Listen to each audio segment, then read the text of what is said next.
December 1942. 3 German soldiers sat in the cold belly of a transport ship, crossing the Atlantic Ocean toward an unknown fate in Canada. None of them could have imagined that within months Canadian civilians would be inviting them into their homes for Christmas dinner. This reality would contradict everything the Reich had told them about the enemy. But first, they had to survive the journey into the unknown. The war had turned against Germany. In North Africa, the Battle of El Alamein had ended badly in November. British and Allied forces captured 30,000 German and Italian soldiers. The propaganda back home said the Allies would torture prisoners.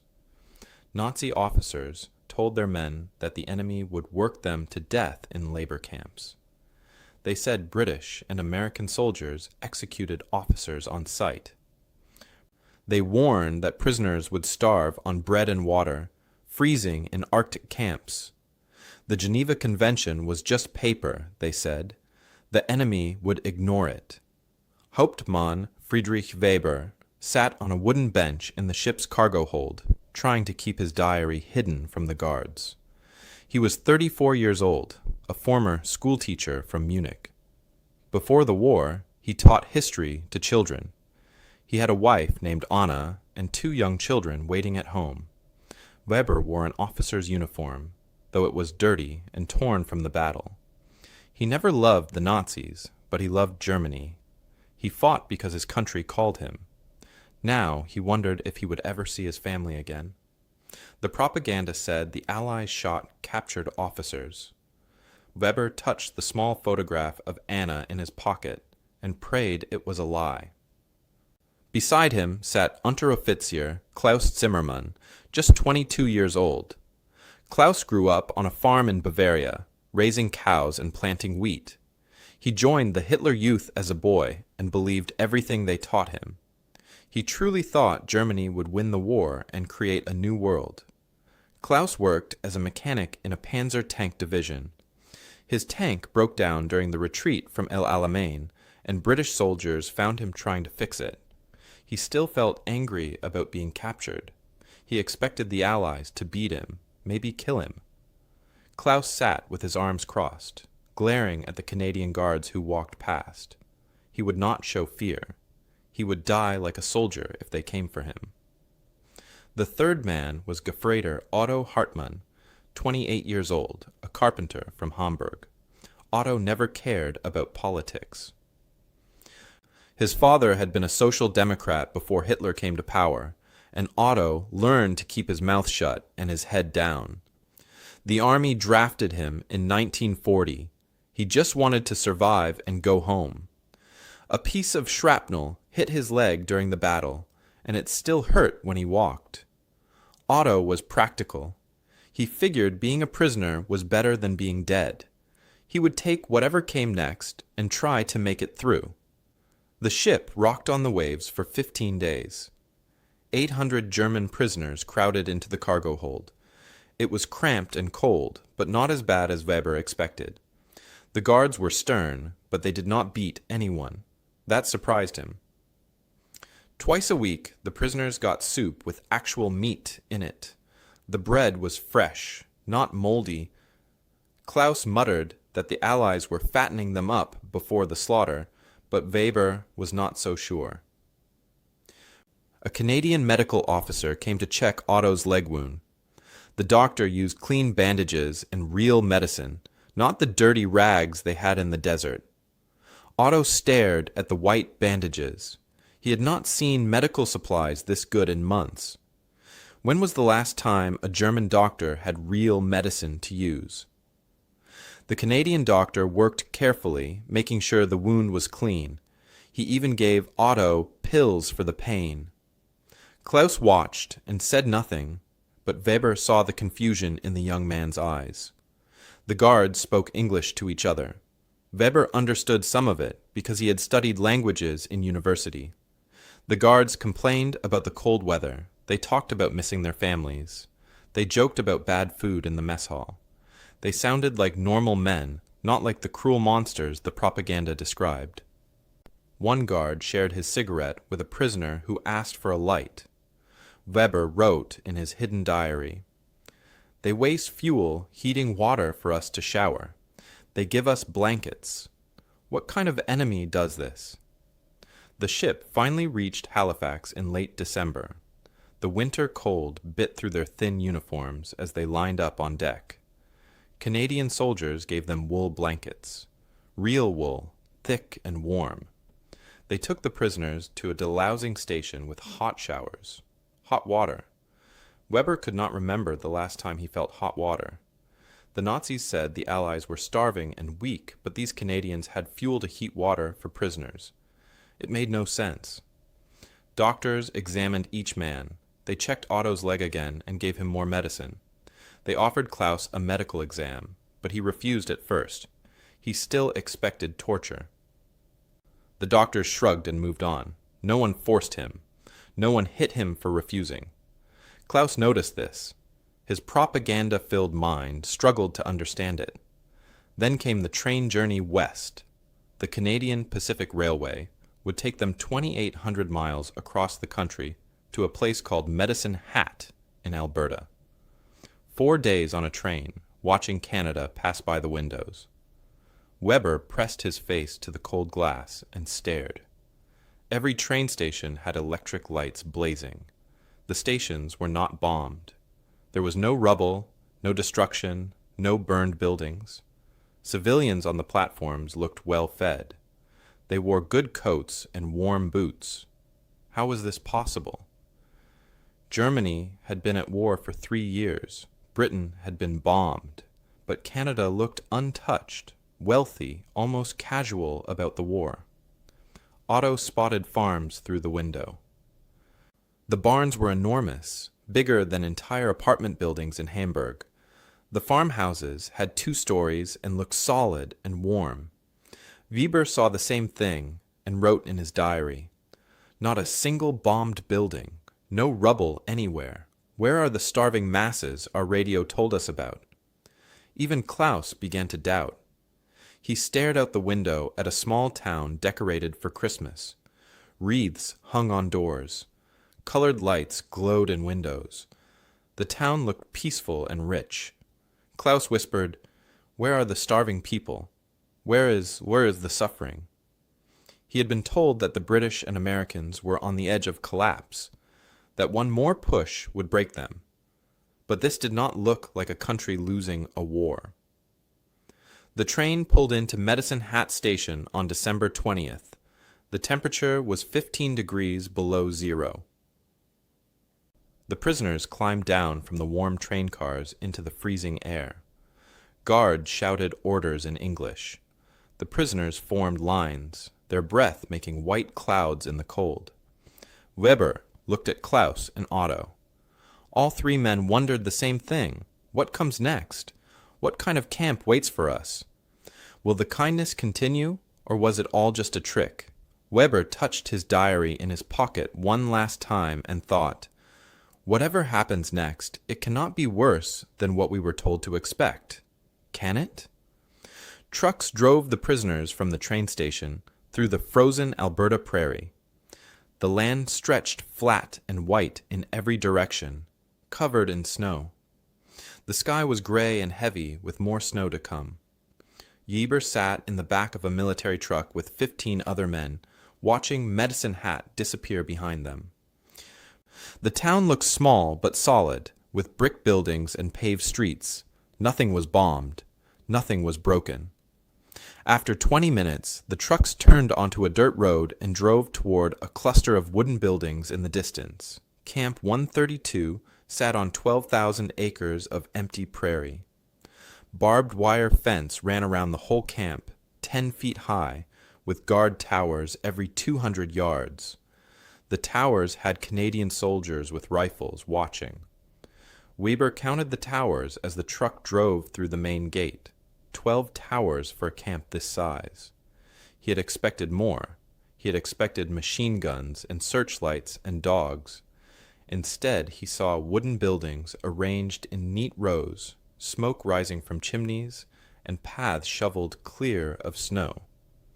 The camp held 750 German prisoners by late December 1942. 200 Canadian guards watched over them. Weber did the math in his head. 1 guard for every 3 or 4 prisoners. That seemed like too few guards, unless the Canadians were very confident, or unless they did not fear the prisoners would try to escape. Where would anyone escape to? The frozen prairie stretched for hundreds of miles in every direction. The prisoners climbed down from the trucks. A Canadian officer stood waiting, bundled in a heavy coat. He spoke through a translator. "You will be assigned barracks. You will follow camp rules. You will be treated according to the Geneva Convention. Any man who causes trouble will be punished. Any man who follows the rules will be left alone." Simple words, no threats of torture or death, just rules. They marched to the barracks in groups of 50. Weber, Klaus, and Otto stayed together. The barracks were long, wooden buildings with insulated walls. A guard opened the door and waved them inside. Warmth hit Weber's face like a physical thing. A coal-burning stove sat in the center of the room, glowing red and pumping heat into the air. The temperature inside felt like 15 degrees above zero, maybe more. Warm enough to take off a coat. Warm enough to feel fingers and toes again. Each prisoner got a cot with a real mattress. Not straw on concrete, not a wooden board. A mattress stuffed with something soft. 2 wool blankets per man. A pillow. Klaus stopped walking and stared at his assigned bed. His mouth opened, but no words came out. Finally he whispered, "Mattresses? They give prisoners mattresses?" He touched the pillow like it might vanish. Otto sat on his cot and bounced slightly, testing it. The mattress compressed under his weight and rose again. He lay back and closed his eyes. "I have not slept on a mattress in 3 years," he said quietly. Weber walked to the end of the barracks and found a bathroom, flush toilets, sinks with running water. The water was cold, but it was clean. A guard told them, through the translator, that hot showers were available 3 times each week in a separate building. Hot showers, again. This was not temporary kindness during transport. This was camp policy. The first meal came at 6 in the evening. Guards marched the prisoners to a large mess hall building. Inside, long tables and benches waited. The room smelled like cooking meat. Canadian soldiers served food from behind a counter. Each prisoner got a metal tray and moved through the line. Weber watched his tray fill. Beef stew with chunks of real beef, boiled potatoes, bread, butter, coffee. He carried his tray to a table and sat. Around him, 700 German prisoners stared at their food in silence. Klaus pushed his tray away. "It is drugged or poisoned. This is too much food for prisoners." But his stomach growled loud enough for others to hear. Weber started eating. The stew was hot and salty and filled with vegetables. The beef was tough, but real. He used bread to soak up the gravy. Otto ate everything on his tray, then used his bread to wipe it clean. Klaus watched them, watched everyone eating. His hunger won the fight with his fear. He pulled the tray back and began to eat. He ate fast, like the food might disappear. A German prisoner who spoke English talked to a guard and reported back. Each prisoner got between 2,800 and 3,000 calories per day. That was more food than many German civilians were getting back home. Weber thought about Anna and the children in Munich, the ration cards, the empty stores, the hunger. He was eating better as a prisoner than his family was eating as free citizens. The thought made him feel sick and grateful at the same time. After dinner, a guard took Otto to the camp infirmary. The building had clean white walls and the smell of medicine. A Canadian doctor waited along with a German prisoner who had been a medical orderly before the war.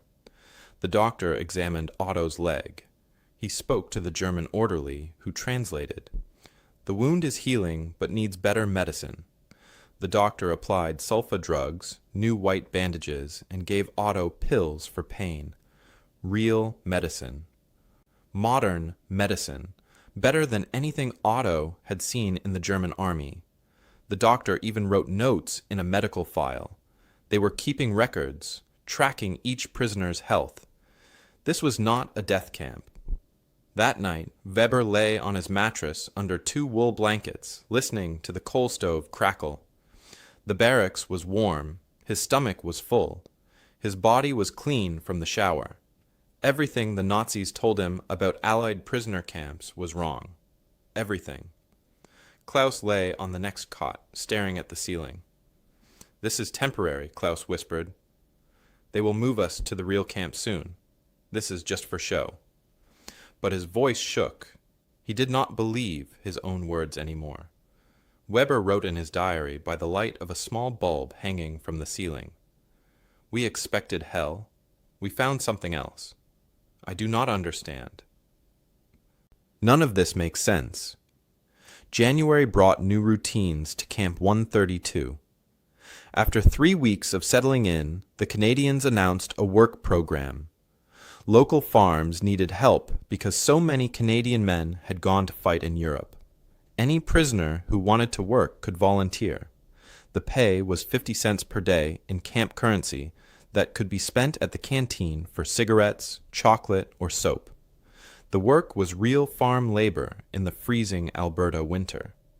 No one was forced. Guards made that clear. This was voluntary. Weber volunteered immediately. He spoke some English and could read it even better. The camp needed someone to help with paperwork and translation. They assigned him to the administrative office, working alongside Canadian clerks.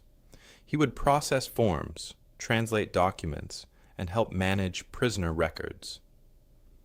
Klaus refused to volunteer at first. He sat in the barracks, angry and confused, but after 2 weeks of boredom, watching other men leave for work each day, he joined a crew heading to local farms. Otto volunteered for carpentry work. Before the war, he had built furniture and fixed houses in Hamburg. His skills were valuable here. The guards surprised Weber most. Sergeant MacLeod was 45 years old, a veteran of the First World War.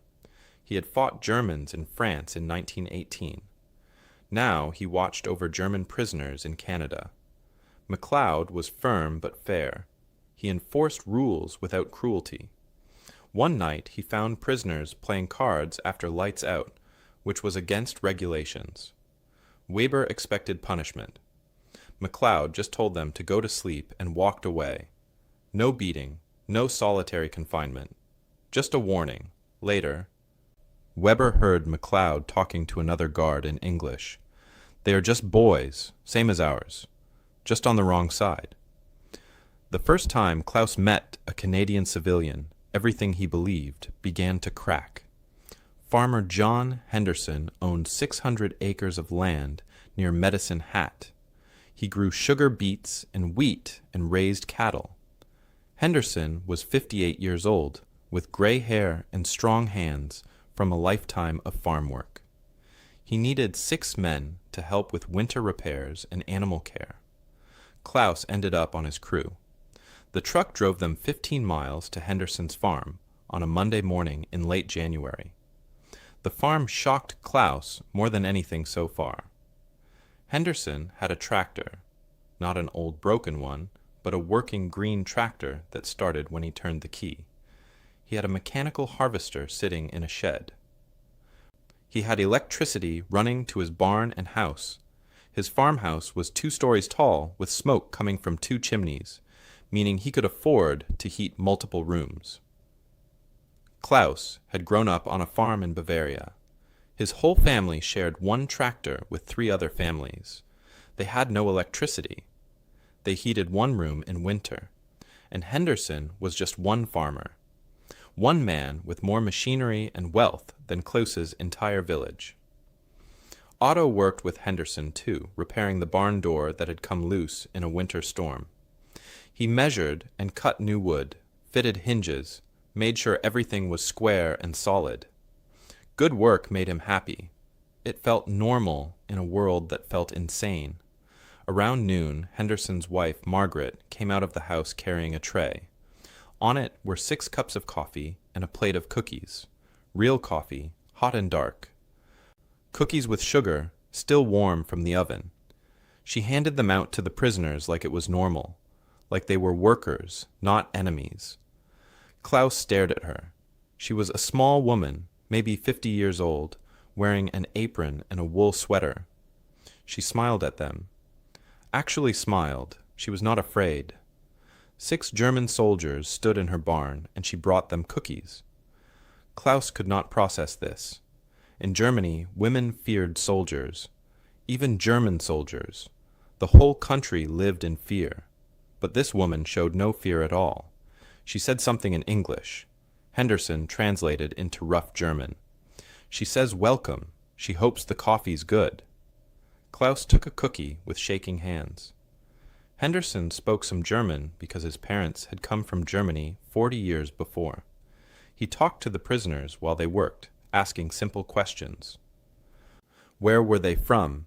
Did they have families? What did they do before the war?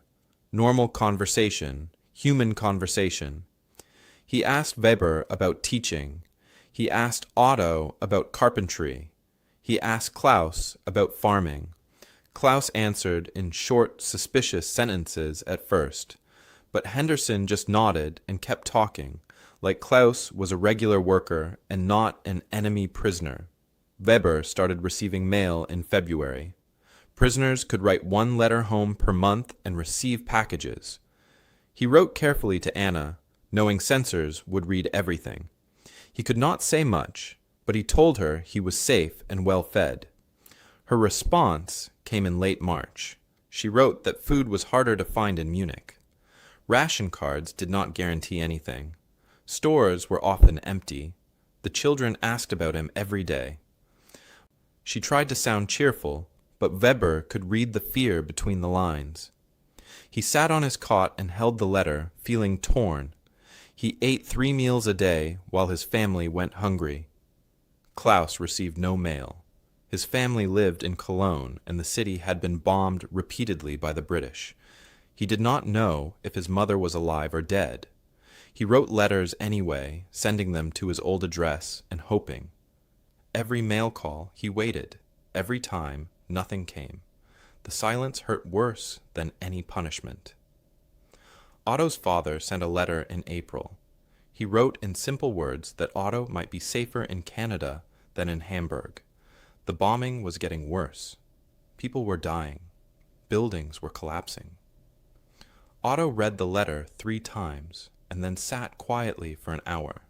His father, a proud German who had fought in the First War, was saying his son was better off as a prisoner in enemy hands than free at home. What did that mean? What had Germany become? The evenings brought conversations in the barracks.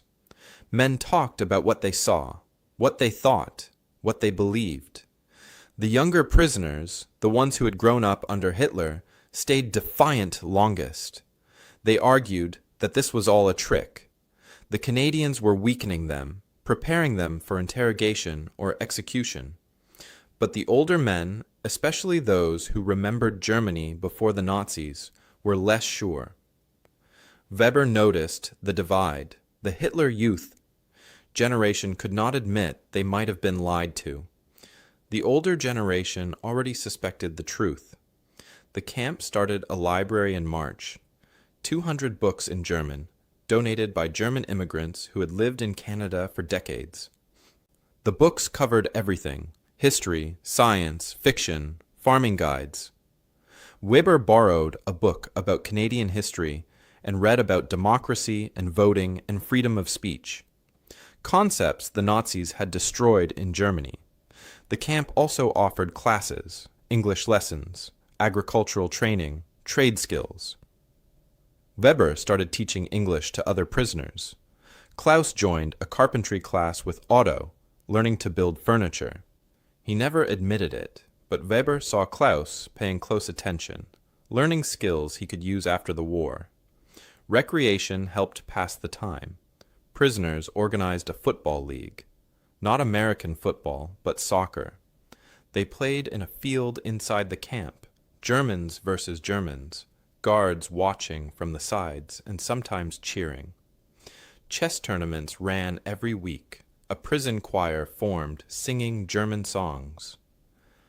The Canadians allowed it all. Sergeant McLeod even brought them a real football when their makeshift one fell apart. Weber read a Canadian newspaper one day in the administrative office.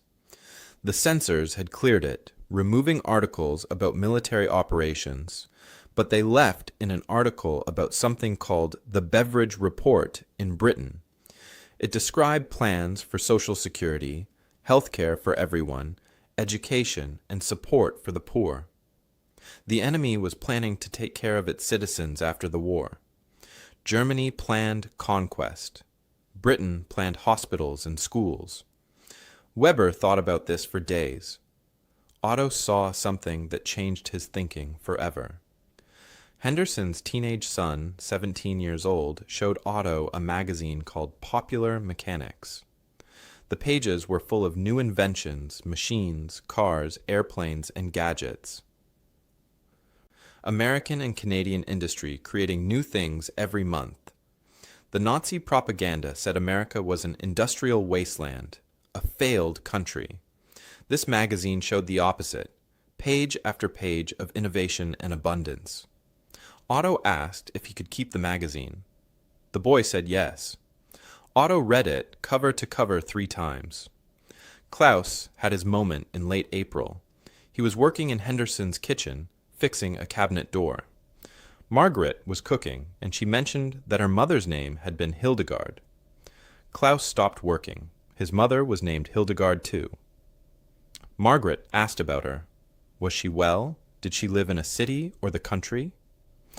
Klaus found himself talking about his mother, about the farm, about life before the war. Margaret listened and nodded. When he finished, she poured him more coffee. She touched his shoulder gently. I hope she is safe. I pray for all the mothers. It was such a simple, human moment. Klaus walked outside after and cried where no one could see. 9 months passed this way. January to September of 1943. Every day brought new evidence that the propaganda had been lies.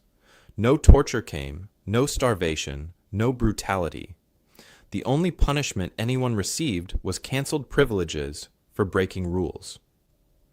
One man tried to escape, and they caught him after 2 miles.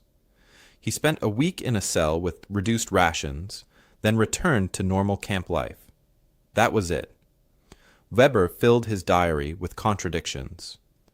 Everything we were told was backwards. Everything. If this is how they treat enemies, what does that say about us? December 1943 arrived cold and dark. The German prisoners had been in Canada for 1 full year. News from Europe was bad for Germany. The Battle of Stalingrad had ended in disaster. Italy had switched sides and was now fighting with the Allies. The Russian army was pushing west. Every week brought reports of more German cities being bombed. The war was not going well. In the barracks at night, men whispered about defeat. Some still believed Germany would win. Others had stopped believing months ago. The camp now held 950 prisoners. More arrived every few months as the war continued. Christmas approached, and most prisoners expected nothing special. Maybe extra food on Christmas Day. Maybe a church service for those who wanted it. Nothing more. They were prisoners, enemies. Why would Christmas matter? On December 15th, something strange happened. Farmer John Henderson drove to the camp and asked to speak with the commander. The guards let him through, and he sat in the commander's office for 30 minutes. When he left, the commander called his staff together. Henderson wanted to invite 6 German prisoners to his house for Christmas dinner. Not to the camp, to his actual home, his family home where his wife and children lived. Other local families had made the same request. 24 prisoners total would be invited to Canadian homes for Christmas dinner. Guards would drive them there and pick them up after the meal. The commander approved the plan. A list went up on the bulletin board outside the mess hall. 24 names. Weber's name was on it. So was Otto's. So was Klaus's. 3 others who worked on Henderson's farm made the list too. Weber read his name 3 times to make sure. An invitation to dinner at a civilian home on Christmas. He did not understand. Klaus saw his name and immediately refused. No, it is a trap or a game, some kind of humiliation. He crossed his arms and glared at Weber. Why would they do this? We are enemies. We tried to conquer the world, and they want to feed us dinner in their homes? His voice was loud, and other prisoners turned to listen. Otto shrugged. I am going. I have not had a home-cooked Christmas meal in 4 years. I do not care why they offer it. Weber tried to reason with Klaus. It is Christmas. Christians show charity on Christmas. That is their tradition. Klaus shook his head hard. We are Nazis. We are the enemy. This makes no sense. But Weber saw something in Klaus's eyes. Not just anger, confusion, fear. The young man's entire world-view was cracking, and he did not know how to handle it. Everything he had been taught said enemies were cruel and hateful, but the Canadians kept being kind. Klaus could not make it fit together in his mind. The days before Christmas felt strange. The 24 selected prisoners became the center of attention. Other prisoners asked questions. What would they do? What would they say? Would the Canadians ask them political questions? Try to convert them? Mock them? No one knew. Klaus paced the barracks every evening, arguing with himself out loud. Weber watched him with concern. The young man was at war inside his own head. Weber wrote in his diary, Why would civilians invite enemy soldiers into their homes? Do they not understand we were trying to destroy their way of life? Do they not know what Germany has done? He had no answers, only questions that kept him awake at night. Christmas Eve came.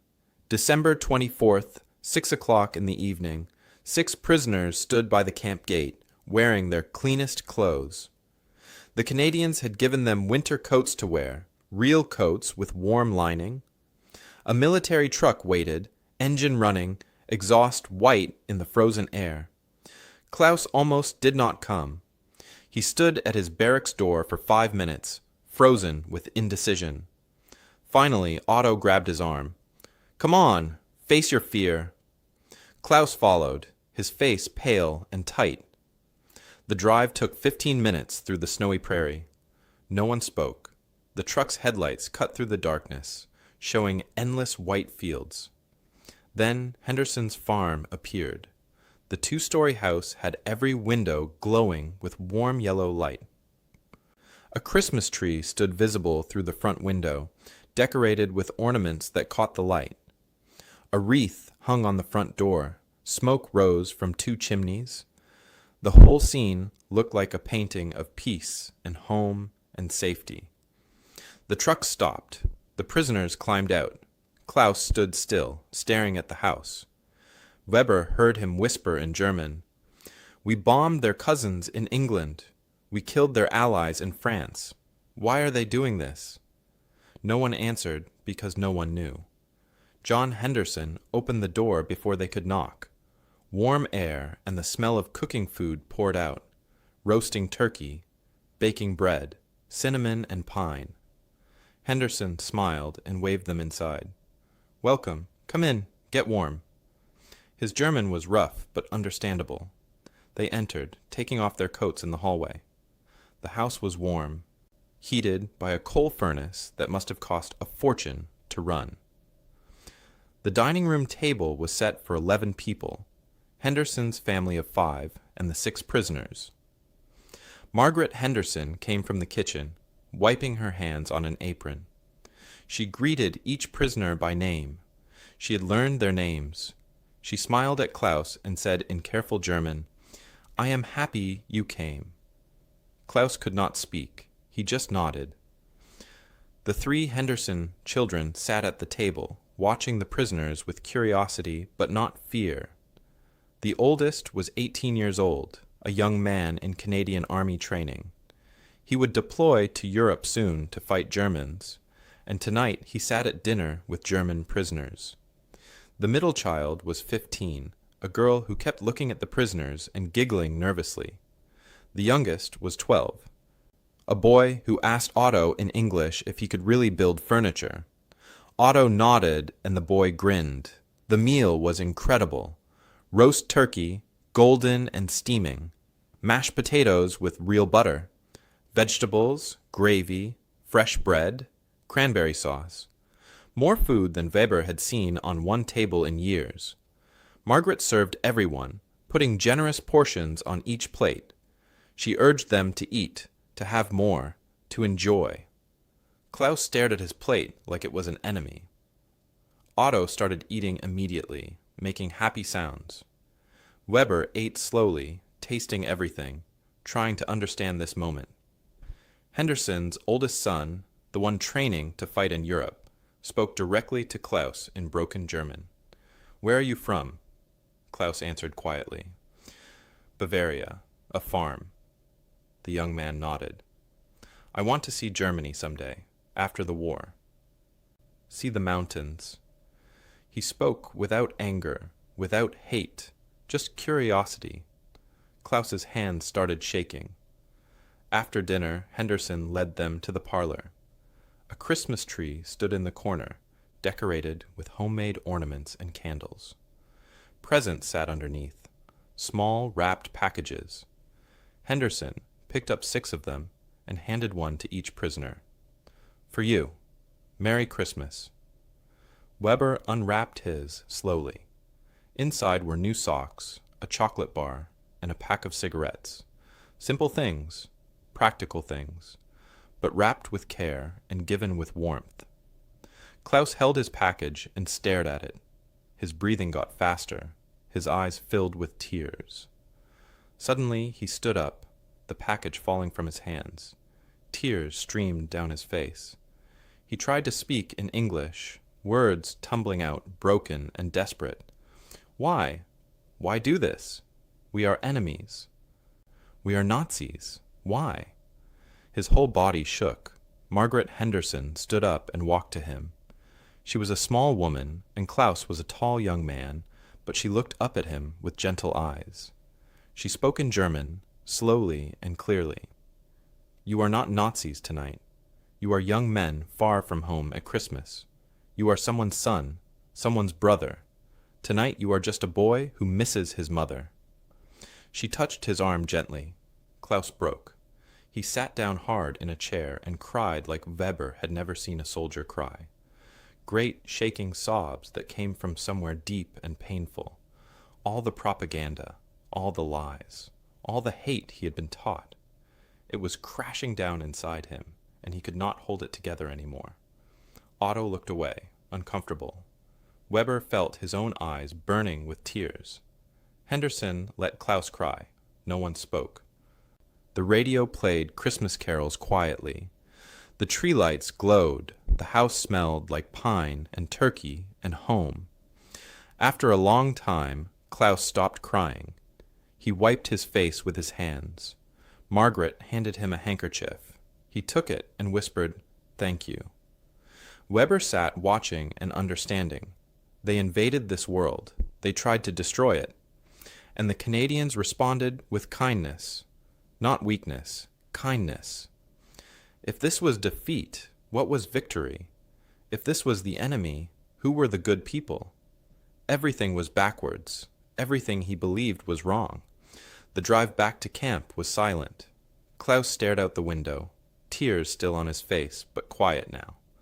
Otto smiled, holding his package of gifts. Weber thought about Anna and the children in Munich, cold and hungry and afraid. And here he sat, warm and fed and safe, treated like a human being by people who had every right to hate him. He would write it all in his diary tonight, every detail, because someone needed to remember this. Someone needed to know what really happened on Christmas Eve, 1943. The day after Christmas, the camp buzzed with talk. 24 prisoners had gone to Canadian homes for dinner. Now everyone wanted to hear what happened. The stories were similar across all the families: generosity, real food, kindness, gifts, human warmth. Some prisoners listened and nodded, others got angry. The camp split into groups based on how men reacted to these stories. Weber changed completely. He stopped defending anything about Nazi Germany in the barracks discussions that happened every night. Before Christmas, he had argued that Germany had reasons for the war, that Hitler had fixed the economy, that some good had come from the regime. After Christmas, he went silent on those topics. When other prisoners asked his opinion, he said simply, "I was wrong about everything." He threw himself into learning English. He studied for hours each day.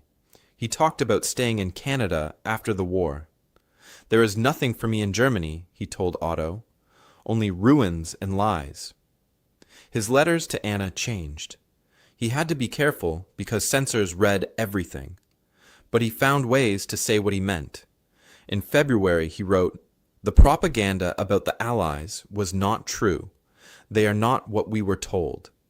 In April, he wrote, "When the war ends, think about joining me here. The children could have a future in this country." In June, he wrote, "I am learning carpentry with Otto. Useful skills for starting over." Anna must have understood. Her letters back asked careful questions about Canadian life, about opportunities, about what it would take to immigrate. Otto stayed practical. He had always been practical. The Christmas dinner confirmed what he already suspected. The Nazis had lied. The Allies were not monsters. Fine. Now he could plan for the future. He worked harder at carpentry, learning Canadian building methods. He saved his work money in the camp account. He asked Henderson questions about starting a business, about buying land, about immigration rules. Otto was not interested in big philosophical questions. He wanted to survive and build a new life. Canada offered that. Germany offered only destruction. The choice was simple. Klaus was different. He swung between anger and confusion for weeks. One day, he would argue fiercely that Germany was still right, that the war was justified, that the Canadians were playing tricks. The next day, he would sit quietly, staring at nothing, lost in thought. Weber watched him with concern. The young man was fighting a war inside his own head and losing. 1 week after Christmas, Klaus confronted Weber in the barracks. "How can I love the fatherland and respect the enemy at the same time? It does not make sense. They should not both be true." Weber thought carefully before answering. "Maybe both things can be true. Maybe you can love your country and still admit it was wrong. Maybe you can respect the enemy because they showed you what your country should have been." Klaus did not like that answer, but he could not argue against it either. He started writing letters home to his mother in January. It was the first time he had written in 18 months. The letters were short and simple. "Mama, I am well. The food is good. I think of you every day." Small words, but they meant Klaus was starting to heal. By March, his letters got longer. "They are not what we were told. Nothing is what we were told." In April, he wrote, "I do not know who I am anymore. Is that bad?" His mother never answered. He did not know if she was alive or if the letters were reaching her. But he kept writing anyway. Not everyone changed. About 15% of the camp, maybe 140 prisoners, stayed rigid in their beliefs. They were led by Lieutenant Brandt, a former SS officer. Brandt was 32 years old, a a true believer in everything Hitler taught. He refused to accept that the Canadians' kindness meant anything. It is psychological warfare, he told anyone who would listen. They soften us so we give up information. They make us weak so we forget our duty to the fatherland. Brandt and his group refused work assignments. They would not learn English. They sat in the barracks and talked about how Germany would still win the war. Brandt's group started threatening other prisoners. If someone spoke positively about Canada, Brandt's men would corner them later and warn them to be quiet. One man said he wanted to stay in Canada after the war. That night, someone poured water on his bed and tore up his letters from home. The camp commander heard about it and isolated Brandt's group in a separate barracks. The threats continued, but quieter, more careful. The barracks debates got heated every night. Transformed prisoners against hardcore Nazis. Arguments about propaganda, about truth, about Germany's future. Weber argued that Germany had lost its soul long before it lost the war. Brandt shouted that Weber was a traitor who had been brainwashed. Otto tried to play peacemaker. We are prisoners. Can we not just be grateful we are being treated well? But both sides ignored him. One fight broke out in March. A transformed prisoner hung a small Canadian flag in his area of the barracks. One of Brandt's men tore it down and spit on it. The two men fought with fists, rolling on the floor, other prisoners pulling them apart. The camp commander came and took both men away for a week. When they returned, the commander announced new discussion groups. Official debates where men could argue but had to follow rules. No violence, no threats, just words. Klaus joined Weber's English class in March. He sat in the back and said nothing for 2 weeks. Then slowly he started participating. Simple words at first. Hello, goodbye, thank you. By May, he could have basic conversations. He asked Weber to teach him about democracy. How does it work? How do people choose their leaders? Weber explained voting, elections, freedom of speech. Klaus listened, like a student discovering a new subject. We were never taught this. They told us democracy was weak and chaotic. The guards noticed the changes. Sergeant McLeod told Weber, "You are one of the good ones. You always were." He said it like Weber had always been decent, like being a German soldier had been an accident of birth, not a choice. Weber did not know how to feel about that. Was he decent? He had fought for an evil regime. Did learning better now erase what he had done then? Henderson visited the camp in April with other local farmers. They brought sports equipment donated by a church group, footballs, baseballs, books. Margaret Henderson came with a women's group, carrying boxes of German-language books and magazines. They smiled at the prisoners like they were neighbors, not enemies.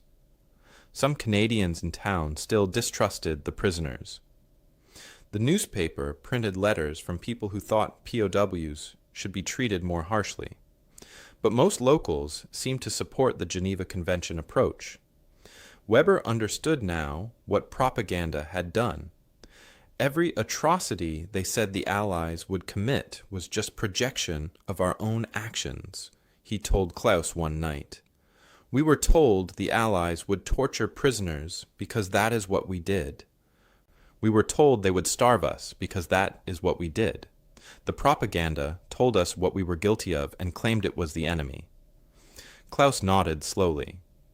If they lied about this, what else was lies? Everything? Klaus began to understand about power. They won because they built things, not destroyed things, he said to Otto while working on Henderson's farm. Germany spent everything on weapons and war. Canada built farms and factories and homes. Which is real strength? Otto hammered a nail and smiled. You are learning, boy, finally learning. Summer came to Alberta. The camp organized a picnic in June with local church groups. Guards supervised but let prisoners and civilians mix and talk. Children played football with German soldiers. Old women brought pies and cookies. It felt almost normal, almost peaceful, except for the barbed wire visible in the distance. Then came June 6th, 1944. D-Day. Allied forces invaded France. The news spread through the camp like wildfire. The war would end soon now. Germany was being crushed from east and west. Weber felt relieved. It will be over sooner, less death. Klaus felt conflicted. I hope Germany loses now. Does that make me a traitor? He asked it quietly, afraid of the answer. Weber put a hand on his shoulder. It makes you human. It makes you sane. Brandt's group tried one last act of defiance in July. They sabotaged some camp equipment, breaking tools and cutting wires. It was minor, stupid, easily discovered. The camp commander isolated them completely now, in a separate section with no contact with other prisoners. They sat behind their own fence within the camp, bitter and alone. The rest of the camp moved on without them.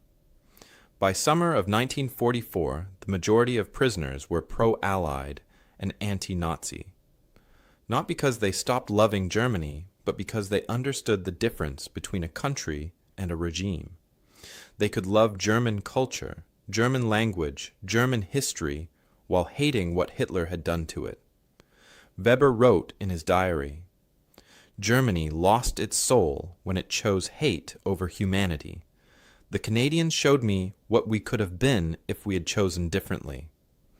Klaus summed it up best one evening in August. He sat on his bunk, writing another letter to his mother that might never arrive. I served something evil. Now I have to learn to live with that. The Canadians forgave me before I forgave myself. That is the hardest part. May 8th, 1945. The news came over the radio in the mess hall.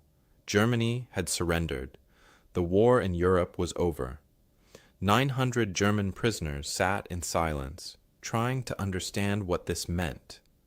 The Reich, that was supposed to last 1,000 years, had lasted 12. Everything they had fought for was gone. Everything they had believed was proven wrong. Weber felt relief wash over him like warm water. It was over. No more death, no more destruction. His children would grow up in peace, even if that peace came from Germany's complete defeat. He wrote in his diary that night, "It is over. We lost everything. I feel free."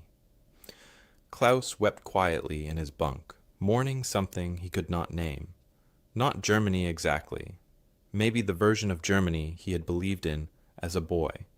The fantasy Germany that never existed. Otto simply said, "Now what? Where do we even go?" The Canadians did not send them home immediately.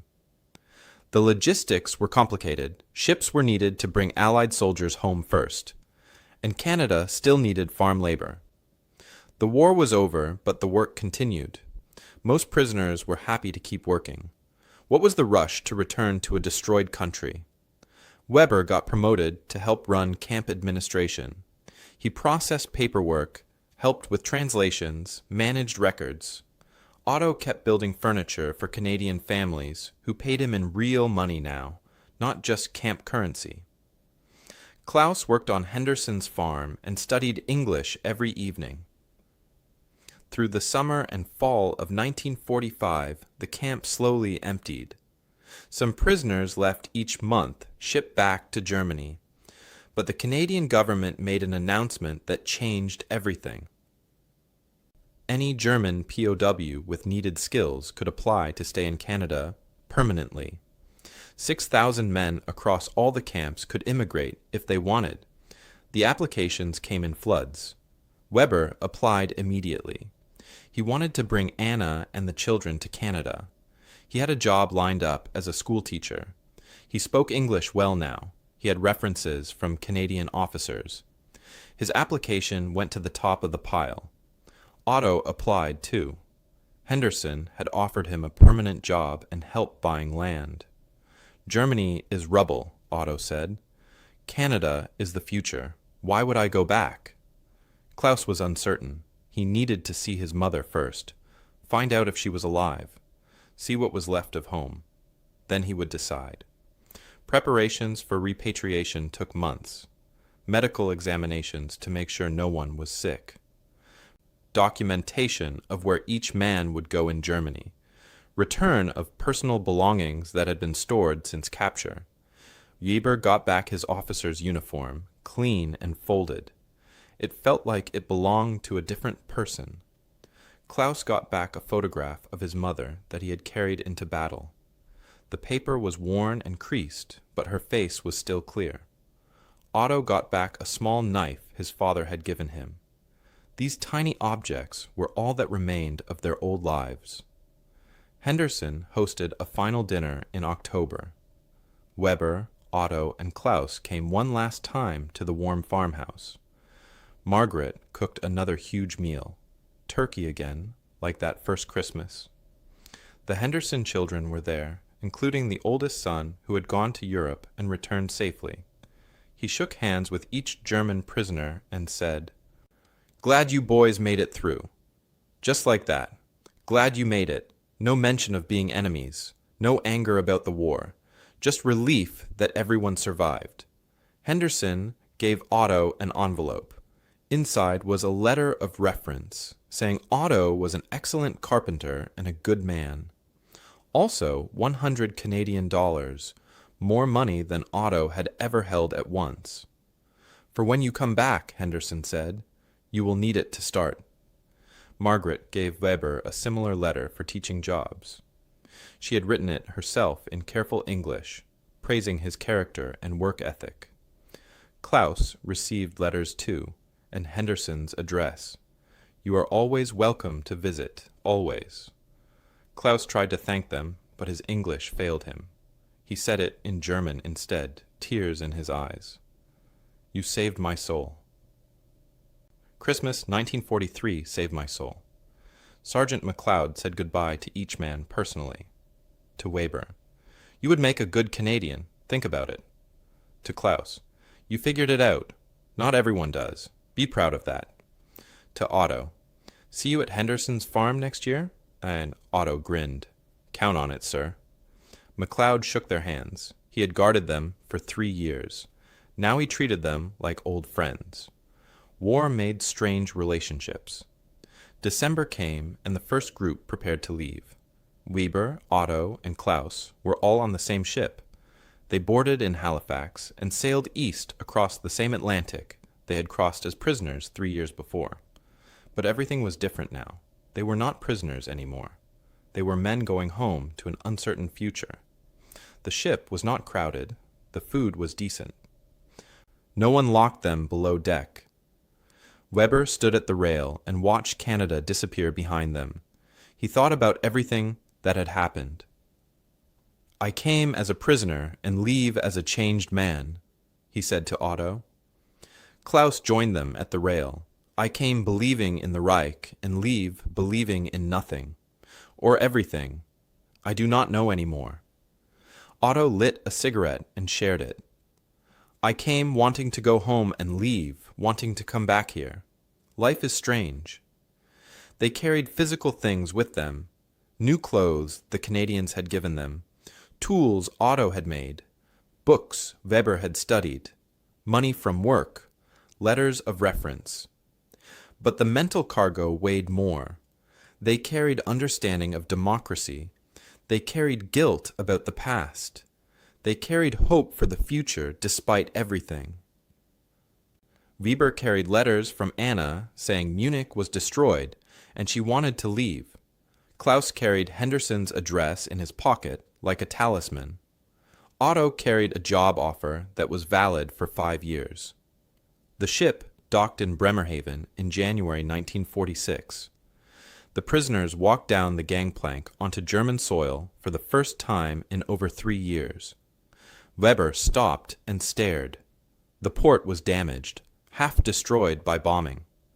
British soldiers controlled the area now. Everything looked gray and broken and cold. They took a train toward their home cities. The train passed through the German countryside, and every town showed damage. Some were completely destroyed. Just piles of rubble where buildings used to stand. Weber got off in Munich. The city was 40% destroyed. Whole neighborhoods were gone. People looked thin and tired and scared. He found Anna and the children in a refugee center, living in one room with 3 other families. Anna hugged him and cried. The children looked too small, too thin. This was what Germany had become. Otto continued to Hamburg. 60% destroyed. His childhood street was rubble. His family home was rubble. Everything was rubble. Klaus went to Cologne, 90% destroyed. The city was a graveyard of buildings. He found his mother living in a church basement with 40 other homeless people. She was alive but looked 20 years older. The 3 men met one final time at Frankfurt train station in February. They were going separate directions now. Weber to Munich, Otto to Hamburg, Klaus to Cologne. They stood on the platform and promised to write, to stay connected. Weber said, "Canada changed us. Do not forget that. When we rebuild, remember what we learned." Klaus touched the address in his pocket. "I will not forget Christmas 1943. Ever." Otto grinned despite everything. "I am coming back within 5 years. Count on it." They shook hands and parted. 3 German soldiers returning to a destroyed homeland, carrying Canadian kindness in their hearts, like a light in the darkness. Weber returned to Munich and found his family living in one room of a bombed-out building. Anna looked thin and tired. The children had grown but looked hungry. He held them and promised things would get better. He got work as a translator for the American occupation forces. The Americans needed Germans who spoke English and could help rebuild. The pay was decent. He saved every penny. In April 1947, Canada approved his immigration application. Anna cried with relief. They had a future now. In September, the Weber family arrived in Medicine Hat. Frederick became a schoolteacher again, then later a principal. Every Christmas for the next 21 years, they had dinner at Henderson's farm. Weber never forgot who saved him. When John Henderson died in 1968, Weber spoke at his funeral. He told the crowd about Christmas 1943 and how one meal changed his entire life. Otto went home to Hamburg and saw nothing but rubble. His old neighborhood was gone. The harbor where he used to work was destroyed. He got a job helping rebuild, carrying bricks and clearing debris. It was hard work and the pay was terrible. But he saved every mark. He wrote letters to Henderson every month, keeping the connection alive. In August 1950, 4 years after returning to Germany, Otto bought a ticket back to Canada, this time as a free man, not a prisoner. He arrived in Medicine Hat with his carpentry tools and Henderson's job offer. In 1952, he married a Canadian woman named Ruth. In 1955, he became a Canadian citizen. He never returned to Germany. When people asked why, he said simply, "Canada is home now." Otto opened a carpentry business and built over 200 homes in his career. He employed other German immigrants, helping them start new lives. When he died in 1989, hundreds of people came to his funeral. His obituary read, "From German soldier to Canadian builder." Klaus had the hardest path. He found his mother alive but broken. Cologne was 90% destroyed. There was no home to return to. He worked in the reconstruction, literally rebuilding his city brick by brick. But he also worked on rebuilding himself. He became a social worker, helping displaced people find housing and food and hope. In the 1950s, he joined a German-Canadian Friendship Society, building bridges between the two countries. In 1962, he published a memoir about his POW experience. He wrote it in German and called it Christmas 1943, How the Enemy Saved Me. The book was honest and painful. He admitted his belief in Nazi ideology. He described his transformation. He explained how a simple Christmas dinner destroyed everything he thought he knew. The book sold well in Germany. Schools used it to teach about propaganda and moral choices. Klaus visited Canada 3 times. In 1958, 1965, and 1973. Each time he stayed with the Weber family and visited Henderson's farm. 1973 marked 30 years since that first Christmas dinner. Weber was 68 years old now. Otto was 63. Klaus was 58. They reunited in Medicine Hat that December. John Henderson had passed away 5 years before, but Margaret was still alive at 82. She hosted the anniversary dinner with her children and grandchildren. The farmhouse was full of people and noise and warmth. Margaret sat at the head of the table and smiled at the 3 old German men who had once been enemy prisoners. They raised glasses to fallen comrades on both sides. Klaus read from his memoir, the passage about humanity defeating ideology. The local newspaper covered the story. The headline read, "Former POWs Remember Canadian Kindness." The 3 men stayed in touch for the rest of their lives. Between 1946 and 1996, they exchanged over 1,000 letters.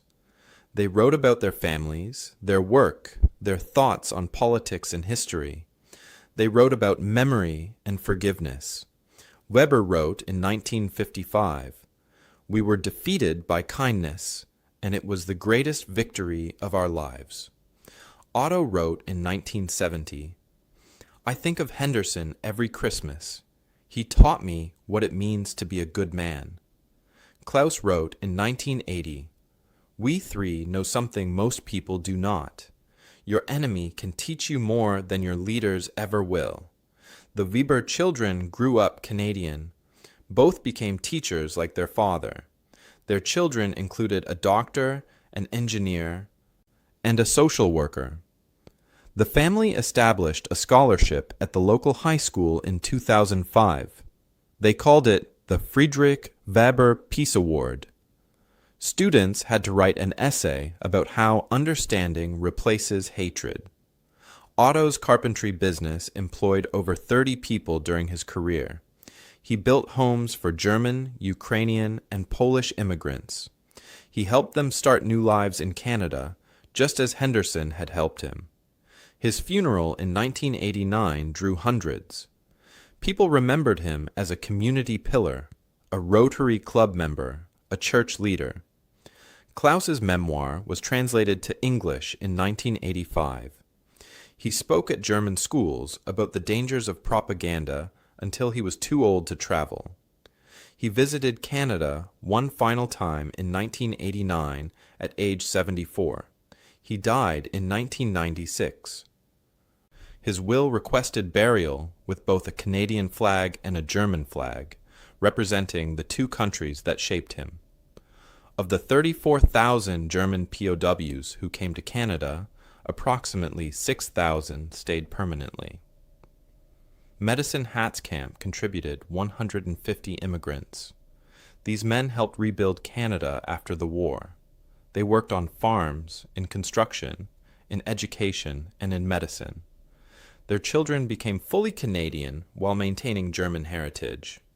Weber's grandson became a Canadian diplomat to Germany in 2010, completing a circle his grandfather could never have imagined. The POW program became a model of Geneva Convention compliance. Canada treated enemies with dignity, and many of those enemies became citizens. Local museums now preserve the camp history. Medicine Hat recognizes the contribution former POWs made to community development. In Germany, the memoirs and letters provide historical record. The contrast with Soviet camps is stark. 95% of POWs in Canada survived. Only 40% survived Soviet camps. The difference was humanity versus cruelty. The German public learned that not all enemies are evil. Sometimes the enemy shows you what your own country should have been. In 1995, a journalist interviewed Weber at age 90. It would be his last interview. He was asked about the war and what he remembered most. Weber thought carefully before answering. People ask me about the war. I tell them about the war that saved me, the war against my own ignorance. Christmas, 1943. A Canadian farmer defeated what Hitler could never conquer. My capacity for hatred. That is the war worth remembering. Otto retired in 1985 and put a sign above his empty shop. Built by hands that were once enemies, now friends. Built with skills learned from those who had every right to hate us, but chose kindness instead. Klaus ended his memoir with words that captured everything. We marched for the Führer. We fought for the fatherland. We died for the Reich. But we lived because ordinary people remembered we were human beings first, soldiers second. That is the lesson. Humanity is not weakness. It is the only real strength. The lesson is clear. Propaganda dehumanizes, but personal contact humanizes.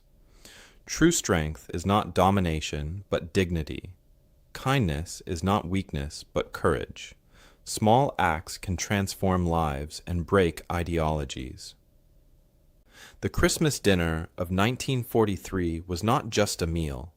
It was proof that civilization survives when people choose humanity over hate. The Hendersons had sons fighting Germans in Europe, yet they invited German prisoners into their home. That took more courage than any battle. Those German POWs learned what their leaders never understood. You do not defeat an enemy by becoming evil yourself. You defeat them by remaining good. Today, in 2024, the Medicine Hat Museum displays artifacts from Camp 132, a worn diary that belonged to Friedrich Weber, handmade carpenter's tools from Otto Hartmann, a German-language memoir by Klaus Zimmermann, and a faded photograph from Christmas 1973. Three old men sit at a table, raising glasses. Canadian and German flags stand side by side behind them. They are smiling at a camera held by Henderson's granddaughter. Beneath the photo, a small caption reads, "Former enemies, lifelong friends, changed by kindness. December 24th, 1943. Visitors stop and read the story. Some cry, some shake their heads in wonder. All of them leave understanding something important. That humanity is stronger than hate. That one act of kindness can echo for 80 years. That the real victory is not in defeating your enemy, but in turning your enemy into your friend."